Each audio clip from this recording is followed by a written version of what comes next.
In today's math lesson, we're going to simplify radical expressions using the distributive property. To do this, you're going to distribute the root through the parentheses by multiplying it onto each term in the parentheses. Here is an example of the similarity of working with variables as it is with working with roots. So if I had 4x times the quantity of 5y plus 3, then I would multiply the coefficient of 4 times the coefficient of 5, and I would multiply the variable x times the variable y. And then I would do that again onto this second term. I have a plus here in the middle. I would multiply the coefficient of 4 times the constant of 6. I would multiply the variable x, and there's no other variable here at the end of the 6, so there's no other variable here. As a result, 4 times 5 would give me 20. X times y is just xy, plus 4 times 6 is 24x. Okay, how does that work with roots? So the 4 square root of 3 times the quantity 5 square root of 7 plus 6 is a very similar example to the one with variables. So just like above with the variables, I would multiply my coefficients of 4 times 5. I would multiply my roots, square root of 3 times the square root of 7. Since they are both roots, they can both be inside this one big root together. And then I would add, because that's what's here between my terms, and then go ahead and multiply my second term. So coefficient of 4 times this 6, and then I have a square root of 3, and no other roots back here with the 6. So there's no other roots back here either. So let's clean this up. 4 times 5, that's still 20. Square root of 3 times 7, that's the square root of 21. Plus 4 times 6 is 24, square root of 3. So there is a very close correlation between working with variables and working with roots. Is it identical? No, but very similar. So if you can handle the rules of multiplying, distributing through a quantity with different variables, then you'll be just fine with some roots. Here in example 1, we're going to multiply the square root of 5 times the quantity 3 plus the square root of 2. So let's distribute. First, we're going to distribute the square root of 5 times this big whole number 3. So very similar our rules about bundles and leftovers. We're going to remember that this 3 would have been a bundle somewhere along the way, and this 5 is a leftover 5. So big numbers go out in front, roots come right after them. Okay, that's my first term. Let's find what the product is of my second term. So I have a positive times a positive, which makes a bigger positive. I have the square root of 5 times the square root of 2. Since these are both roots, we can multiply them together inside of one big root. All right. So now let's clean this up and simplify our answer. 3 square root of 5 plus 5 times 2, well, that makes 10. And here we have two different roots for our two terms, so I cannot combine them and simplify any more terms. And there you go. In our second example, we're going to multiply this negative square root of 3 times the quantity of negative 4 minus the square root of 2. Remembering the order of bundles times the square root of some leftovers, we're going to use this as a cue to help us as we distribute. So let's multiply. Let's see, a negative times a negative is definitely going to be a positive. So if it helps your brain, put a plus sign out in front, but we're going to take care of that in just a few minutes. I have a big 4 and I have a square root of 3. This 4 was at some point in time a bundle of 4s. So we are going to put it out in front of our root of 3 because that 3 is a leftover all by itself. Okay, so that's the product of our first bit of multiplying. Let's distribute to my second term. A negative times a negative is a positive, you bet. Square root of 3 times the square root of 2. Since these are both square roots, they can now both go under one big square root where I'm going to multiply the 3 times the 2. All right, let's clean this up. So we know that our first term is positive. We do not need to rewrite the plus sign because we have grown in our skills to know that if there's nothing, no symbol plus or minus in front, it is understood to be positive. Here in between is plus. And now I can clean this up with 3 times 2 being the square root of 6. My two terms are not like terms. They have different roots.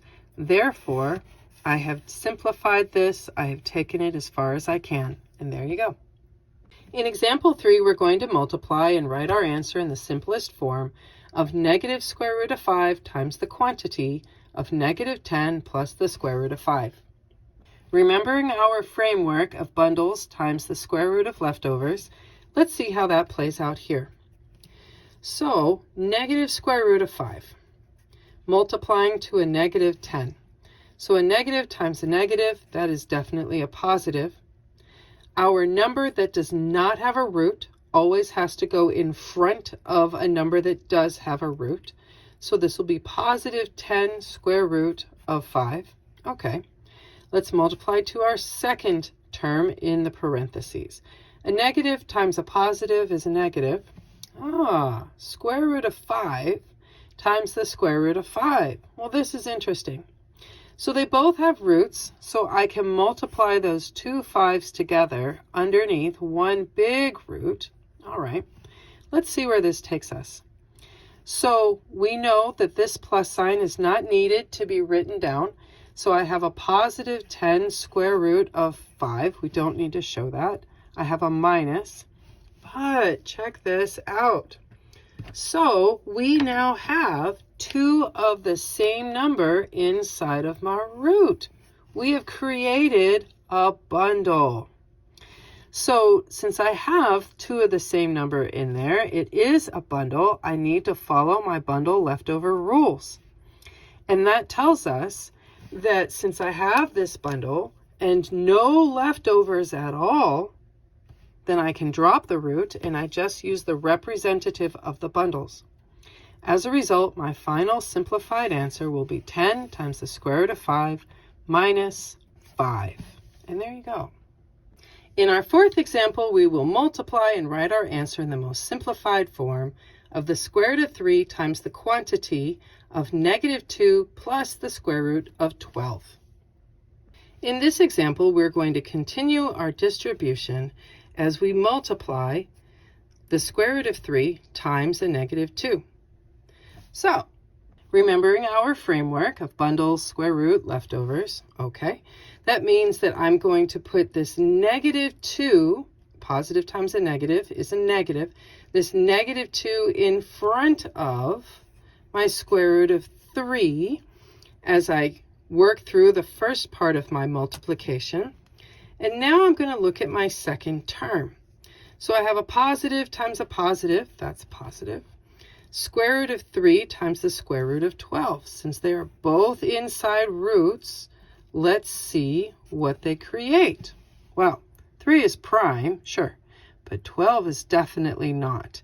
12 comes from, 3 times 4. And 4 comes from 2 times 2. Oh, wow, look what we have here.